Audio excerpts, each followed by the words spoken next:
Welcome to Africa Speaks of Today. My name is Stephen Malindra, and I do hope that, as usual, you always have a wonderful time. I would like for us to start by thanking Joe Bido and Danswa for doing quite a great job in what they have done here at the studio. It's quite a wonderful job that we, all the presenters, are really extremely happy with what we are seeing at the moment in this new studios of ours. And Omega TV, as it is a wonderful station. I won't talk more in details about that, but I'll tell you more about the program of today. Sudan is at war with herself. Sudan is at war with herself. This is something which is disturbing to the whole continent and, of course, the rest of the world, because it was a very stable place. Or stable country, I should say.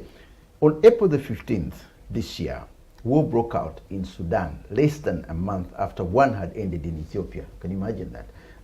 Sudan, that has had conflicts since her independence in 1956, was at war with herself, as I said. Now, the Sudanese army, led by Abdul-Fattah Al-Burham, and the paramilitary rapid support force, RSF, led by Mohamed Hamdan, went to war over disagreements over how to govern Sudan. That's the key thing I think we can imagine. The conflict has led to the deaths of more than 3,000 people in last month alone. And over 1 million people have been misplaced both internally and in neighboring countries. There seems to be no end in sight for this latest African conflict, despite efforts by Saudi Arabia, the African Union, and other parties to try and solve this problem. The question is, where does Sudan go from here? And that is what we're going to try and answer in today's program. With me in the studio to discuss this is Mr. Abdallah Malik El-Obeidi, a Sudanese political activist and freelance lecturer who is educated both in Sudan and United Kingdom. Welcome to the program. Thank you very much. Strongly.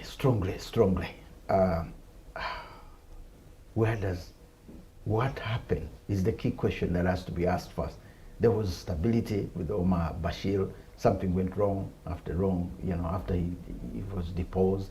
Of course, there have been, as a Sudanese, is there a possibility of explaining to us what went wrong? First of all, thank you very much for inviting me to talk about Sudan and Sudan crisis at the moment. Yeah. And the thing is, the time will not allow for a very detailed discussion in that matter, but I will briefly try to answer your question. Okay. What happened to Sudan? Where Sudan is going to? Yeah. That's a very big question, for sure. It is. I will attempt at least to put my share in that. Yeah. As you rightly said from the beginning, Sudan had been in a kind of instability ever since Sudan independence 1956. Yeah. That's right, and that is a key issue here. There are lots of things. First, Sudan is a very diverse country. Yeah. And it's a very big country. Yes, it's a continent rather than a country. It's a continent. It's almost like a continent. It's so diverse ethnically, culturally, environmentally, name it. Yeah. And the issue is our first leaders. They made mistakes. Yes, they missed it. They didn't get it right. Yeah. From the beginning, they could not manage that kind of diversity. Yeah. And that is the key issue that led to all the repercussions that happened and all these problems that followed from that one. First of all, the British government left Sudan and they developed parts of it in line with their interest. With their interest, yeah. And they left the peripheries all in a kind of very backward situations in all aspects of in terms of development schemes, in terms of education, in terms of health, in terms of whatever is supposed to be there, but it wasn't there. That created lots of animosities in among between the clans and the sort of people who are living there. Yeah, it manifests itself first in the question of the South Sudan. Yeah, of course. Which, as you know now, is completely left Sudan. The secession took place in 2011, and there was that long war. Very long. That is almost 20 years. Before the independence itself. The war was there already. Yes, 1955, and it's definitely before that. Yeah. And that is one thing, and we continue to have a very brief and short democratic period of rule. Yeah. If I tell you that one of our problems is the intervention of the military institution in governing Sudan. And so, first of all, they come in response actually to sometimes the chaos, lack of, and I don't believe democracy is something that it's not a product that you can go and buy it. No, you can't. It's a practice. It's a process. It is. Our parties have never been given the chance to practice democracy and people to learn the way to manage democracy and democratic rule. It should be, yes, that wasn't given to us because of the intervention of the military. And unfortunately, some of our parties, Is Omar Bashir to blame? Because he was there for such a long time. He created diversity within. He created divisions within the army. He created the RSF, and he created, so they were the people working in Darfur. Now, somebody was analyzing that and said, look, this could be Bashir's problem. Although he's still alive, he's in prison, but he's not in prison anymore. He's not in prison anymore. He was released, They left, they ran away. Actually, they allowed them to run away. Okay. I just wanted actually to put the perspective. The historical point of it. Yes, I will come to the role of al-Bashir. All right. Yes, as you rightly said, his rule lasted very long, the longest period of. And he never created a successor. That is where Africa's biggest problem. No, he is a successor of himself. He never wanted to, like most African leaders. He didn't want to leave, and he's still adamantly, and his people also want to continue, despite all the damage, all these problems. In general, the military institution has actually caused Sudan a lot of damage. This lack of progress. A country with such magnitude of resources, all under the ground or up the ground, agriculture, lands, water, and lots of things. We actually lack nothing in Sudan. And Sudan lacks nothing to be a very developed country. It just lacks governance. That's it. That is our issue. You see, governance is the key to everything. Everything in Sudan. But there was stability under him. The country developed certain things which, the oil money had brought in quite some kind of development. Even Israelis and other people started dealing with Sudan in a very good way. The cause, the failure to govern properly in Darfur and the failure to agree on terms between these two men is where the biggest problem that the West is focusing and Africa is focusing. The two men now who are in control or who are fighting each other, the two men who are holding their country at ransom, they are holding their country at ransom. So is there a way in which a solution can be found and these two men consider? Because if one of them accepts the other, then maybe Sudan will be at peace again or something like that. But do you see anything happening? I don't think, the way, because the Bashir rule, which extended for, I wouldn't say 30 years, I would say up to now. He's still ruling. Still, his people are ruling still. Okay. Essentially, this man has changed the composition of the whole army. In terms of the composition, in terms of the ethics, and also the whole career in the country was completely changed because they appointed people. So it has become, and I want to say it overtly and bluntly, what we call Sudanese national forces or armed forces, unfortunately, that is not easy to say, because what I can see now is almost another militia. Do you see another Somalia? No, I don't expect that. You don't expect to happen. I Because don't. the longer it takes. I don't expect it, and I don't hope that should happen. Yeah. You pray it doesn't happen. Yeah, because hopefully. The problem with when I look at it and I compare that to Somalia, and I said, because Somalia went through that quite a long time, and the world tried its best and it couldn't achieve. What can be the solution? Do we get a foreign army to come in?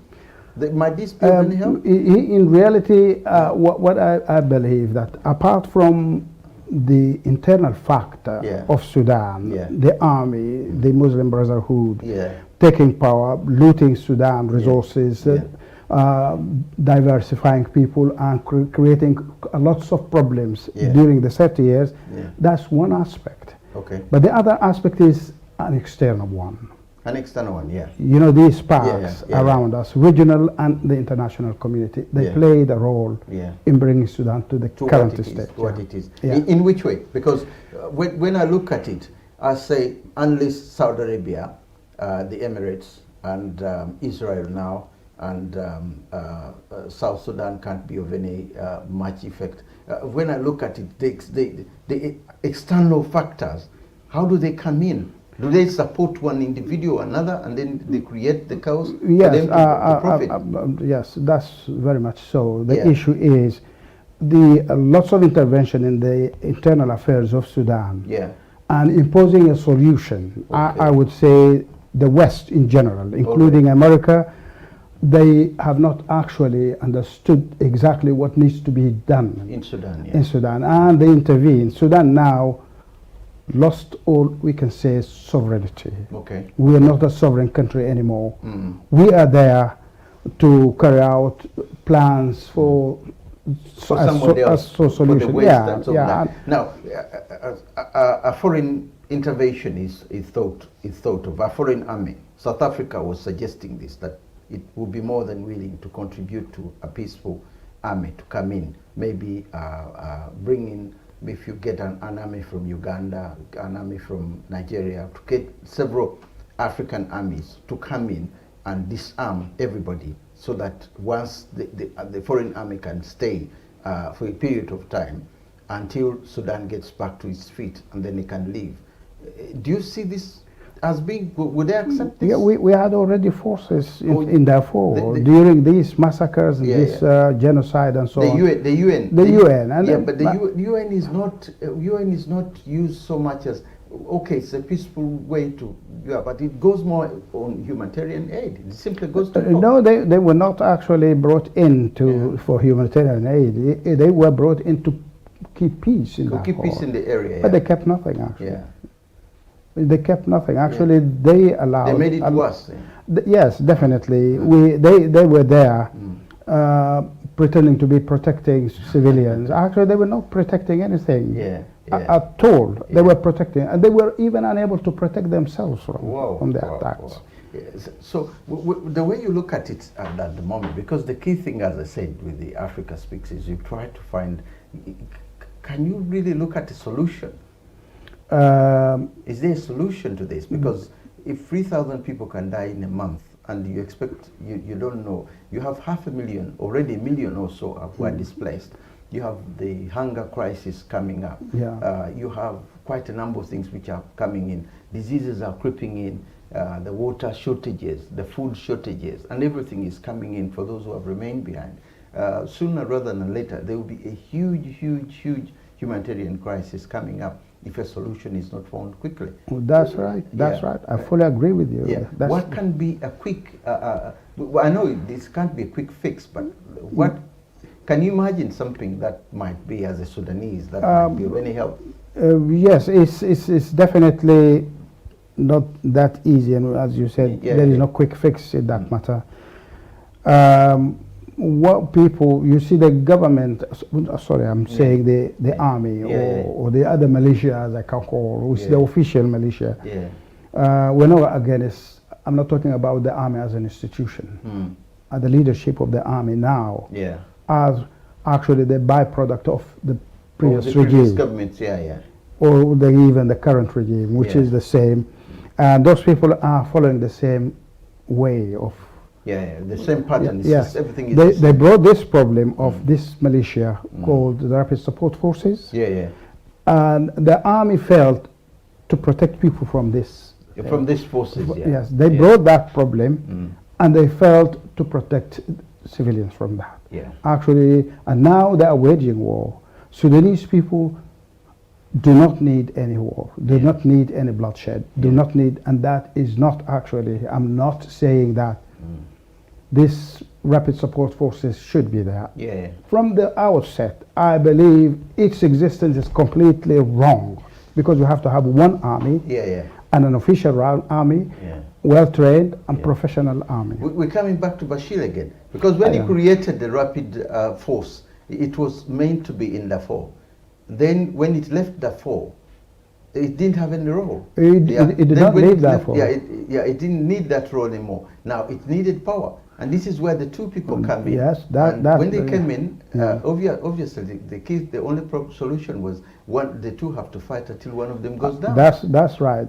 First of all, they did not leave Darfur. What they did, he called them from Darfur to come and suppress a popular uprising in September 2013.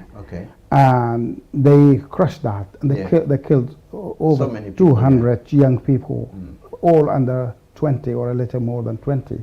They were all killed by these militias and by Bashir. He brought them to Khartoum, and now people who used to see them killing in Darfur, they see them in Khartoum and everywhere. Killing, raping, looting, doing all those sort of things. And this is why I don't think there is in any way a benefit from keeping that militia. It has completely to be disarmed. But how can you do it without a force? This is the problem. Yes, that's the issue. It's going to be extremely difficult unless money has to be poured in to bring in a foreign army, because this is what I can, well, it's just an imaginary, that's President of South Africa was saying that we need to see the African Union. Can we send in a foreign army? Maybe this would set the situation, because when they say the same thing in Ethiopia, the two sides are to sit at the table eventually. When they said no, the African Union will... You mean just like threatening them? They threatened warning them. They threatened them, and in the end they said, okay, let's sit at the table and see. So they agreed to sit at the table, and eventually Ethiopia, it might not be at peace, but it's no longer the way it was. So can that tactic work in Sudan? Well, I can't rule it out, but what I can see is simply other parties from outside, they should stop fueling this war. But look at it this way. Saudi Arabia, I'm looking at it from the religious point of view as well, because all the parties that are fighting are Muslim. Now, if you get Saudi Arabia, or you get the Emirates, or you get any of these Arab countries to jump in and say, listen, we are all Muslim brothers. Can't we sit at the table and solve this problem? Do you think that can work? Well, I don't think even so? Sudanese people believe that the leadership, which claim to be Islamist, people have no faith in their Islam or their belief in Islam, because they think that a true Muslim wouldn't do what they did during the 30 years. This is one thing. The other militia, how can a Muslim break into a house of normal civilians, rape their girls, rape their women, loot what they have, and they call... I don't think we're talking about Muslims, and there is no... religion doesn't play that part issue anymore. Of Muslims and non-Muslims does not have... Religion doesn't play part. It doesn't have anything to do. Even Saudi Arabia, the other parties that intervene or try to mediate, they all have their interests, and that complicates the issue. It complicates it a lot more. I get your point here. That complicates the interest is there. Because when I heard Israel was involved as well, and I was thinking, why is Israel getting involved? But Israel has been involved already in Sudan for a very long time. They've got investment in Sudan. So they are getting in, and to tell you honestly, and I know the sentiment of the Sudanese. they would accept the devil, but not the Israeli government. Or the Really? Israeli. Really? Yeah, I know they don't like this. First, and I have to say it honestly, Israel has a vested interest in this, in fragmenting Sudan, and in actually disintegrating the whole makeup of this one country. They are totally against a unity in Sudan. They don't want stability. They want it to be fragmented into the different because they've got some financial gain to gain there. Definitely. How about if we involve women in negotiations? Could this work? If you get, say, for example, they talk, because when the demonstrations were held and students and young people were on the streets and so on, a lot women had to come in and help with the negotiations with the army, not to kill more young people and so on, and that led to the fall of Omar Bashir. Could we involve women in these negotiations at some point? Women now are quite at risk even when they are at home. you see, if a woman goes out, she is just giving herself to them directly. I don't think it is what it needs to be is a kind of a concerted effort from political civilian parties first now to unite themselves against war, to stop this, and in both cases to bring those who caused the war to bear with this and face. So you have a feeling that women cannot be cannot solve their they are fighting nowadays. They are calling for withdrawing confidence from the army and from all the military, including the rapid support forces. All that is what they are doing now. It needs to be actually widened to include all people, rather than because if that is the case, then look at the African parties, the people within on the African continent, people like, for example, the border countries, Chad, Mali, Libya, and all the countries that Egypt, can they sit down as an issue? Because this was also suggested in Ethiopia. Can this be part of it? Because the refugees are surrounding all the areas. Is there a possibility of saying that as Sudanese we can think in terms of what can we do in terms of putting something together that those people fighting can listen to? Can this work? Because some Somalis have tried it. It can work only if first we follow the priorities. Is to stop war first. Okay. That's one thing. And I think just by stopping war, then political initiatives, civilians, and all those people can gather the momentum and then start fighting back. Because we've got actually to just banish and disband all kind of militias, not only rapid support forces, even the older ones which used to oppose the government. Now the whole thing seems to be in a sort of chaos, and that we need to clear this. The people still have the power. If there is peace right now and people start expressing themselves politically, what we want is, we don't want the military to be in power. They have to go back to their barracks, all of them. And we want one army.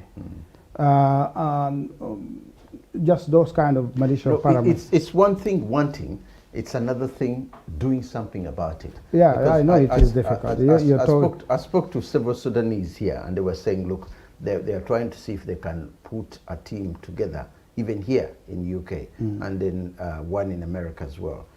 And see if, because the voices, the bigger the voices, the more some people listen, and maybe foreign intervention might be of any help.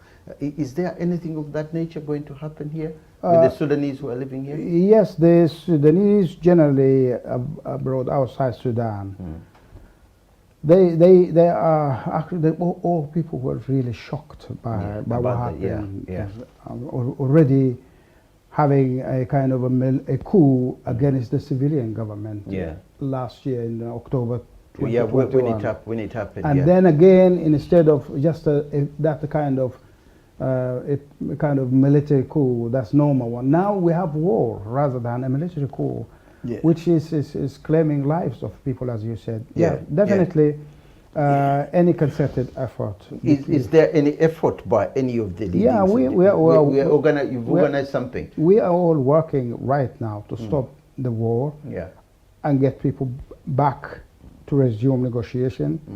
Because I've seen what Ethiopia did. That really helped quite a lot when Ethiopians were having their rallies here in the UK and in America and in Australia. They had simultaneous rallies all throughout, and there was a huge impact, not from the Commonwealth alone, but from the UN and from other agencies. They said, look, these people have got the numbers, and we are listening to their voices at the moment. So maybe that has helped the war in Tigray from going out of control as it was. Yeah. I'm trying to see how this can be compared to the two, whether these Sudanese can succeed in trying to do something similar. I believe that, yes. We already engaged outside Sudan in kind of different kind of struggles to end war and also to restore democracy. That is what people are doing, yes, with different abilities here and there. But I believe one of the things that the international community could do is to stop imposing solutions of Sudanese. That is one thing. Because, to tell you honestly, they are taking sides. Yeah, of course, of course. They are taking because sides. it's in their interest. It's in their interest. Yeah. Now, when you look at it, do you see anybody emerging as a leader out of this? Forget about the two generals who are fighting. Can someone else emerge from this situation and become, when you look at potentially the people who are behind the scenes, is there anybody there? Because one or two names have been mentioned, but all of them are abroad. They are not in the country. Do you see anybody coming in after all these incidents and try to solve the political situation? I believe in a kind of an institutional movement. By means, not an individual. This is not the time for individuals like Al-Mahdi or like those people. We need a kind of collaborative work between our parties, but that collaborative work has to be under a leadership of somebody. Because when Uganda was fighting to get rid of Idi Amin, we had a lot of different individuals. The Museveni was there, there was Kaira, there were quite a number of other people until they started in Dar es Salaam in Arusha, in Arusha with the President Nyerere, and came up with a memorandum and all that. I said, look, we need to go under one leadership. That helped in a way that President Lule came in. I'm looking at Sudan now with this, where the situation is. If the foreign thing, no matter what happens, if you can sit down and come up with some, then we say, okay, we are behind Mr. Abdullah Malik. Can that work in the Sudanese? That was. I think that was something in the past. It can't work now. Now, I told you, young generation are completely fed up with our failures. In governance. They don't even trust at the moment. They don't trust anybody, any kind of leadership, even party leadership. And they need, actually for us, the older generation, we need to change a bit. We need also to give and take with those young people. They have very good ideas. They have the will, they have the commitment, they have everything that we need to get out of this mess.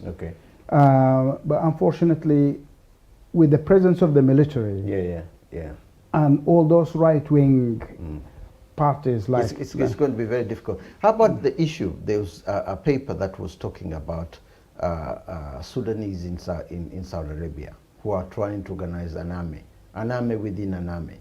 So an army, a different army, they are organized, they are training, so that they can come and take over Sudan. We did that several times. Can that succeed? It happened in the 70s. So many times in Libya, there was a front, and they came in, they were crushed. Lots of casualties. And it boils down to nothing, actually. The whole regime remained during Nimeri's regime, if you remember. So that is the solution actually right now is not in the hands of any kind of military movement. No, it isn't. It isn't. It is in our hands, the civilian. Yeah, yeah. We are supposed to unite, Yeah, tell the military it's not your rule yeah. and it's not your role to rule Sudan. Your role is to protect Sudan. You go to the borders. A democratic government should be or should emerge from outside from this kind of battle. Yeah.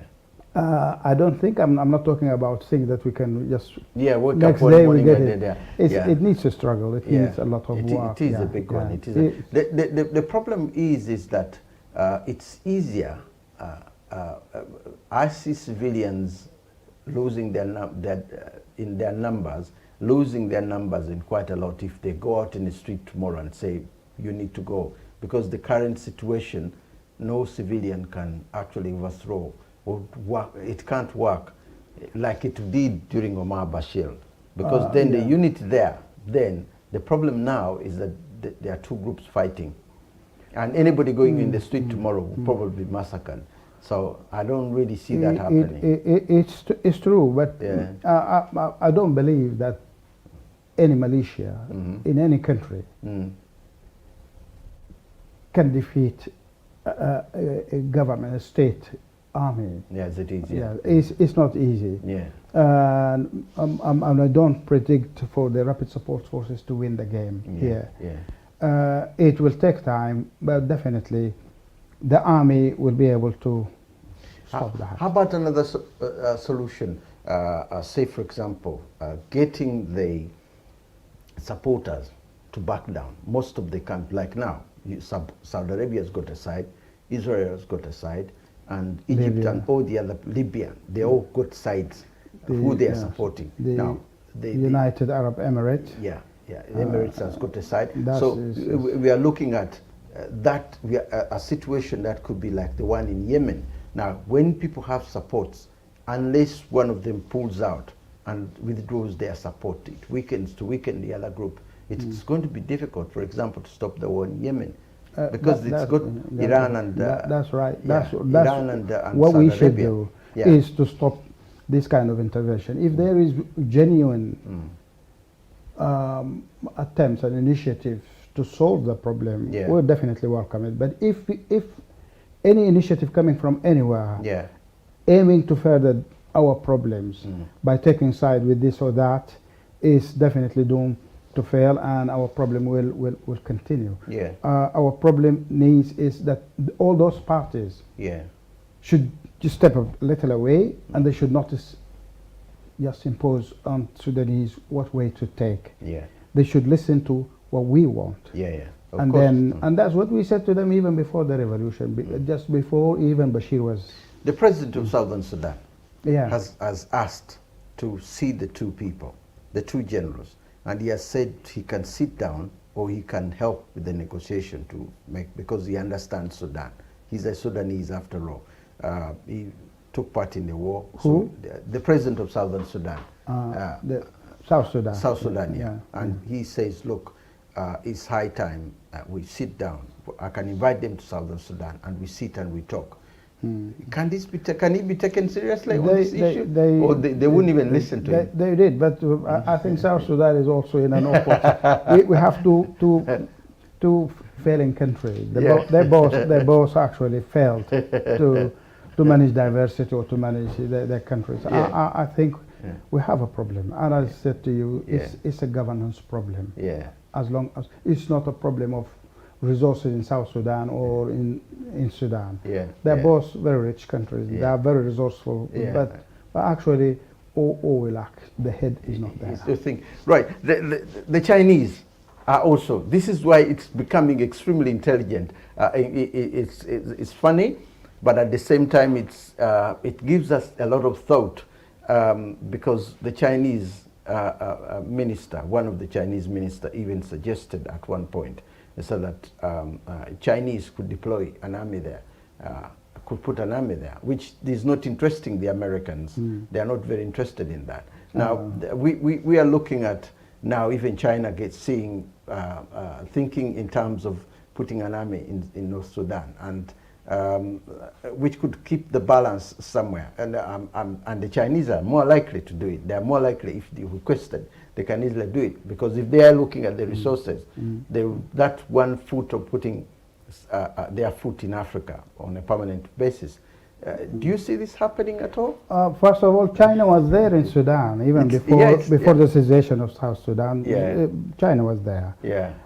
Our problem is actually these kind of powers. Yeah. And Sudan now is in a very awkward situation. I know. You see, there is the Russians at one side with Wagner. As you can see, the Chinese are here.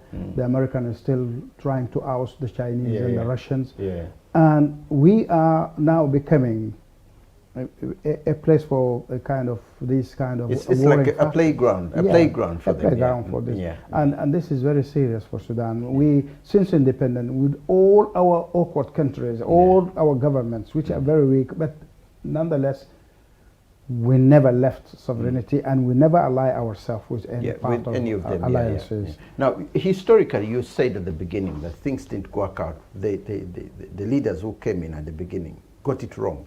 The way they did, and historically you say that. Now, is there a way that historical failures can be avenged in a way whereby we can put those wrongs right? Yeah. Because I can see Ghana, for example, looking at where things went wrong and are trying to put it right in a democratic way. That's right.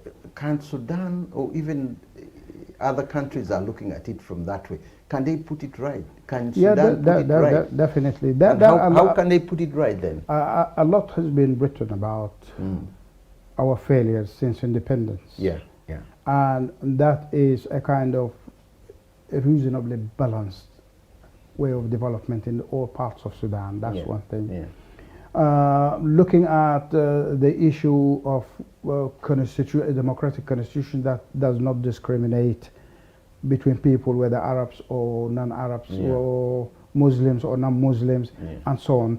These are issues. Just going back and get rid of the critical problem, which is the intervention of the army in ruling the country. So if that is cleared, plus bringing those people, I think there are lots of ideas about a kind of a new modern Sudan. It's there, but unfortunately, these ideas cannot materialize while Sudan is governed by these kind of factors. But particularly by military people. They're not ready to listen. And now, the military, particularly the higher ranks and leadership, they become as a class themselves. And they have a kind of interest in looting everything. You can imagine a whole country, 70% of all its resources goes to the military establishment. Wherefore, the whole Sudanese people are within under lots of things, as the last Prime Minister said. We have only 18% of the money income Sudan. It goes there to support the army. It is support the army and those people. We're not there. The army is not supposed to live on our shoulders. It's supposed to protect us. Now we became enslaved by this kind of an institution, and it's not allowing us to think properly and freely to develop this country for us and for them, because we have interest in having a well-trained, well-professional, developed army. Al-Bashir actually fragmented the army. Actually, they left the army. Actually, it's a very. How about the educational structure? Because this is where it gets interesting. The educational structure, because Bashir said so himself. He said he put down in schools, and he put I think a couple of universities there and schools that most Sudanese go to school now, and they have the higher education and so on, and they were coming back and developing the country. So he actually said there was money that was put into schools, and it was put in roads and put in other infrastructure. But was it wrong in the way he presented no, this? Al-Bashir never in his life said anything that's true. And I would not be ashamed to say that our previous, and I don't call him my president because he was never elected. He come from military coup. That man has never told anything right. If you look at how the budget, the Sudanese budget, was put forward, yeah. put forward, it is under 2% for education, and all similar thing for health. Yeah. And look at the huge amount of money paid for security. I believe security is a need. Yeah, we need of course it is. Yeah. But we don't need to give the security 70% of our resources to the military. For what reason? First of all, we're not in danger of being anybody attacking. And they haven't done anything to deserve that amount of money for them. We need people to protect our borders, and they're not protecting our borders. You can see Halab and Shalatin and all taken by the Egyptian, Fashaga taken by Egypt, and I think lots of part of it in Chad and other neighbors. They're not supposed to be in Khartoum there, building houses, looting our resources. They're supposed to be at the borders protecting us. I know. And that's not what they're doing. That's not what they're doing. And I believe the most serious problem that we need to tackle in Sudan in order to move, not from this problem, to move generally to a kind of stable, modern state, is actually to be able to push the military institution back to their real role. Yeah, that's easier said than done. There is a huge discussion at the moment at the UN where the non-interference issue is coming into a force, where a discussion is where I think it was introduced by Congo, and I think Uganda or several other African countries have started backing it.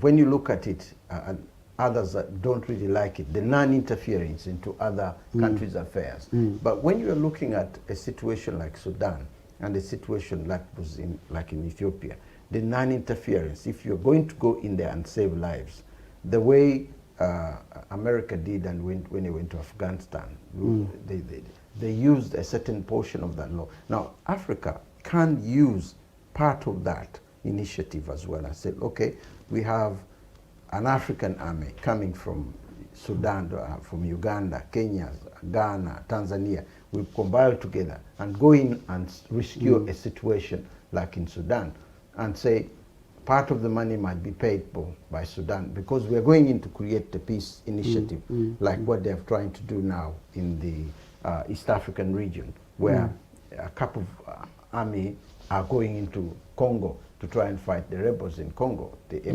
M25 rebels. Do you see that thing helping in a way? If it's so paid for, if an army of that nature has to come into Sudan, because I don't see these generals giving up power. I don't. Definitely, and that's why I believe in the power of the people rather than the armies, whether from within or from without. From outside, first of all, the West generally, and when I say Western Europe and America together, they're not serious about the issue of Sudan. They're not serious about any intervention. First of all, they fear what might happen by encouraging the Russians and the Chinese to come in, and they want to keep them away.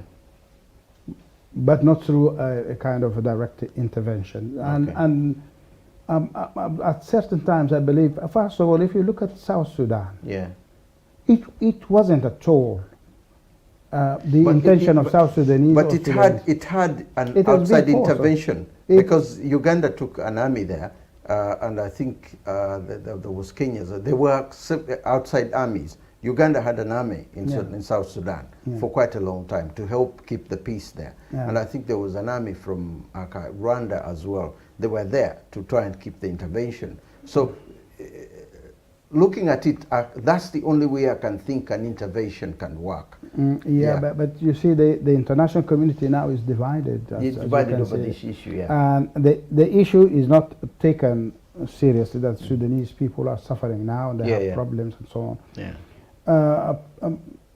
Yes, in some cases, some of our, particularly in the region or in the general international communities, they don't care what this war. America kept talking about this war is not going to end soon. Yeah. Do you think with such an attitude that Yeah. country is capable or is intending to do anything to finish this war? No, I think to a certain extent, time comes when we as Africans have got to take everything in our own hands.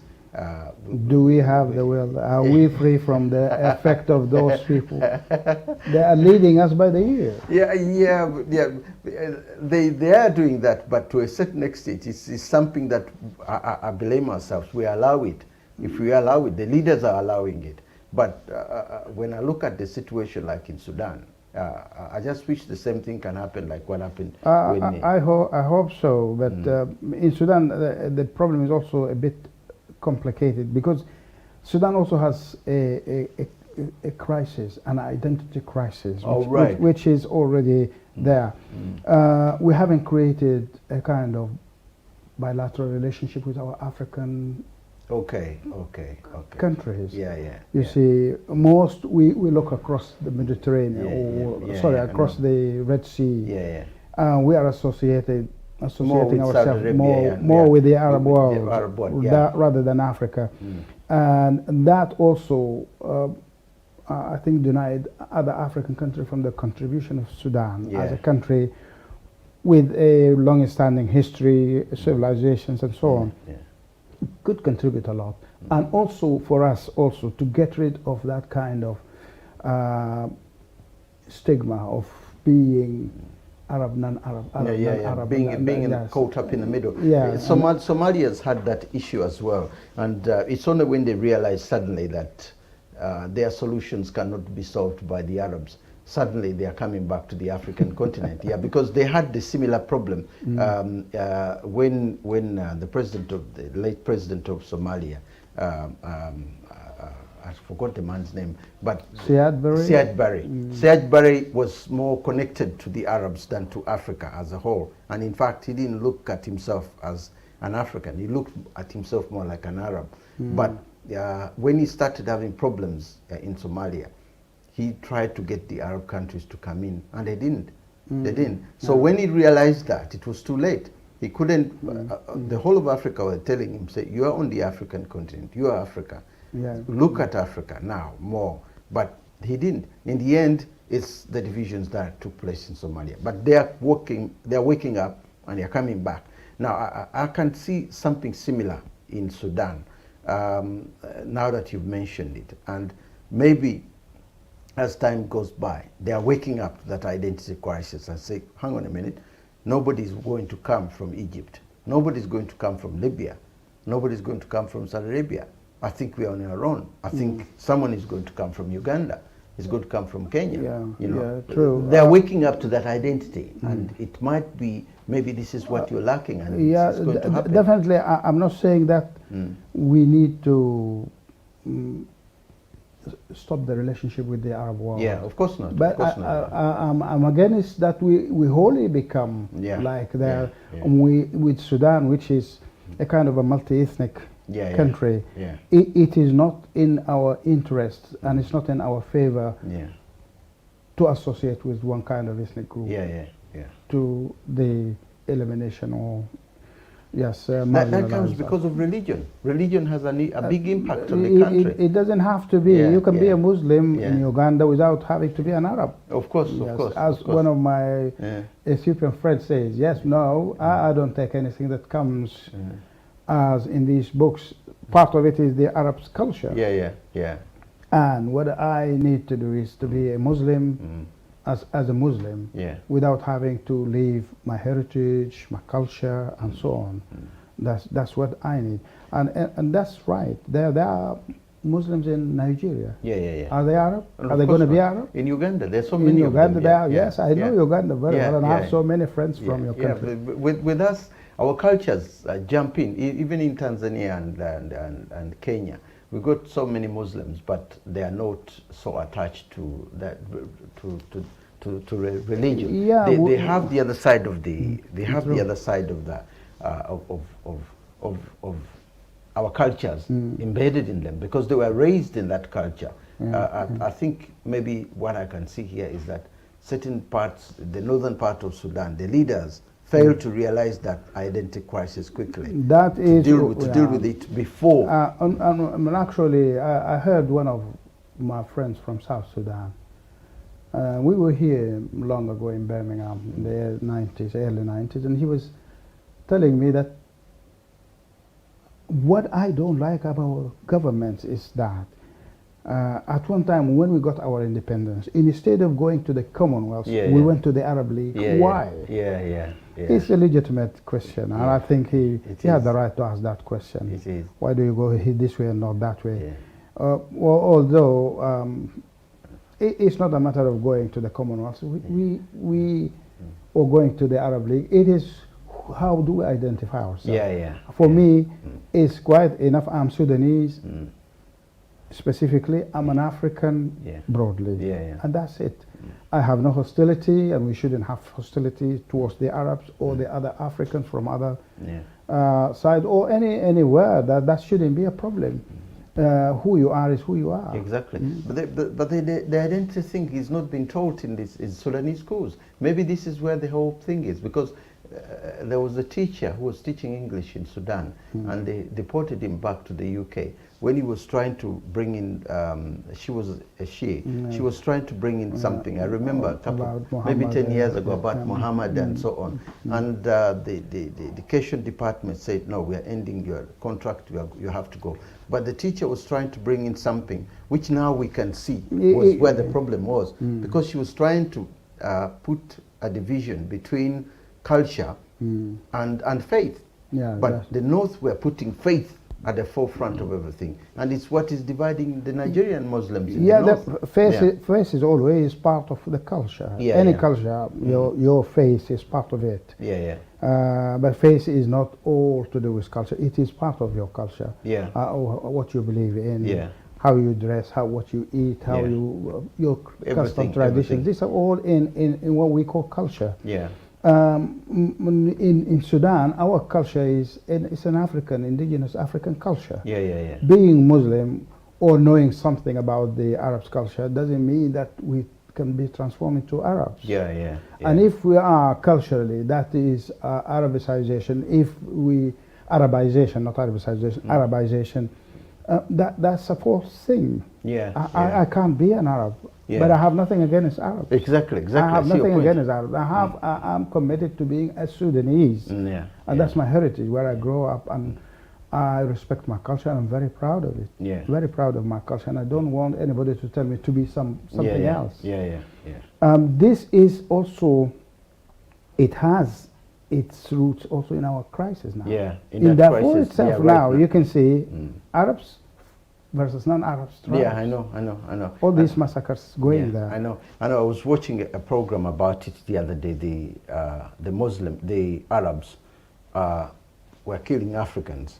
Now, the Africans they were killing were Muslims, but they were Arabs killing African Muslims, but they believe in the same religion. The only difference was that the other ones culturally are Africans, and they are looking at in the Darfur region, they are looking at it from that angle. So at one point they were trying to separate Muslims from Christians and in Darfur, and they were telling them, hang on a minute, we've lived with these people. We don't have a problem with these people. Why are you separating them? Because they don't believe in the faith. Tomorrow they may believe in the faith. Faith and culture, we have to have that. That thing should have been addressed right from the beginning. It should. But should have been addressed. If you say Sudan is a Muslim country from the start, Sudan is an Arab Muslim country. You define citizenship. And that might not apply to the majority of the people living in Sudan. And here you create the problem. Your constitution should not be based on ethnicity or religion. It should be on citizenship. We are Sudanese. We're born in Sudan. We live in Sudan. Even if you immigrate to Sudan long ago, that still doesn't change anything. It's still a Sudanese citizen once you have the right to live in Sudan. But we shouldn't have this kind of cultural imposition. But when I look at it, is this cultural kind of thing, is this faith thing imposed onto Sudan by the Arab nations? No, I No? don't think so. I think it is, as I said originally, Okay. this is a governance issue. Okay. Those who led this, they failed to inspire the diversity of Sudan and transform it into a kind of richness in the country and power, not weakness. Actually, they let it grow now, and it created a lot of hostilities and animosities between different constituencies of Sudan. The society now, people look at each other with a lot of mistrust. We need to trust each other, and I need to look at the person living in Darfur, South Sudan, or anywhere. As a Sudanese. As Sudanese, and that's I'm wondering, Iraq under Saddam Hussein, there were Christians living in Iraq. And even one of his Chemical Ali, one of his generals, was not a Muslim. And they had cities there. They had various people, Christian groups living in Iraq. And I was kept thinking, when I learned about this, say, how did he manage to have these people as Iraqis, and yet as soon as the radicals moved in, they're trying to get everybody to become a Muslim? How did he? I said, look, maybe a leaf should be taken from Saddam Hussein's way in which he found the country. He left it in a way that Christians and Muslims were living together. Even non-believers, those who had their own, even in Syria, by the way, there are people who are non-Muslims who are living in Syria. Definitely. That's all an issue of constitutional rights. If we're talking about, if we follow some of these fanatic Muslims, we are heading to no unity in Sudan, no peace in Sudan, and such things. We need to respect this kind of and that's what Americans fear most, because if you get the radicals, if they come in and they have a base, that's why they fought so much to make sure that the Jinjawis and the other guys in Somalia, Shabab, don't really get a foothold somewhere where they can stick and start spreading their ideas in other areas. So if that happens, and I can see that happening here, if somebody says, come in, we'll give you help, we're going to fight with you, in the end, that might be a bigger problem in Sudan. Definitely. It might be. It's generally this kind of constitutional rights is an issue, I believe, in so many African countries, and particularly Sudan, with such diverse country, trying to impose a particular way of living, a particular culture, is not going to help. It did happen. Now it's a question of finding a solution to it. The solution is actually, it can also always, we go back to governance. If we don't rectify this issue, and not in Sudan, all African countries, we have lots of dictators there. If they're not Muslim, they're imposing another thing. And it is for us, in order to flourish, live together, we have to have a kind of peaceful coexistence between all sectors of our communities. There in Sudan, we have different people having, even Muslim, they have different cultures. They have different ways of thinking. But I've never seen worse than the Muslim Brotherhood. And those people are particularly people who are not in line, who are always trying to patronize others. And they look at you, if you are Christian, as you don't have the right to be there. To exist. You don't have the right to... Not to exist, and you don't have to... They used to burn churches and so on. Why should they do that? And that's not right. And I think the best thing for Sudan is actually to have the issue of ethnicity and religion completely out of the state. Yes, away from the state. So gradually we can build this kind of confidence and build a kind of national unity.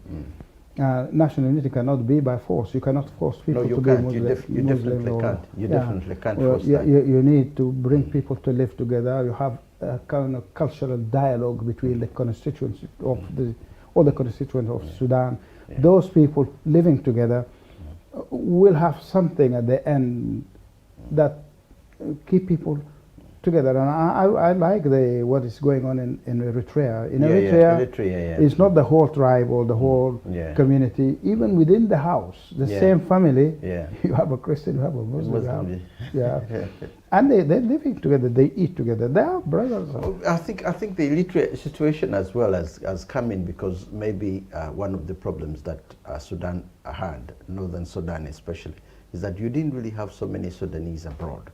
If you have less people abroad who have gone outside and seen part of the other world, how the other world lives, it's helping Somalia now. Somalians who have come, who left Somalia and went to America and came to UK and went to other areas, when they go back home, they don't look at another Somali or another individual in a different way because they have lived in these countries and they have seen what it means to have another person next door. So Sudan didn't have that at the beginning.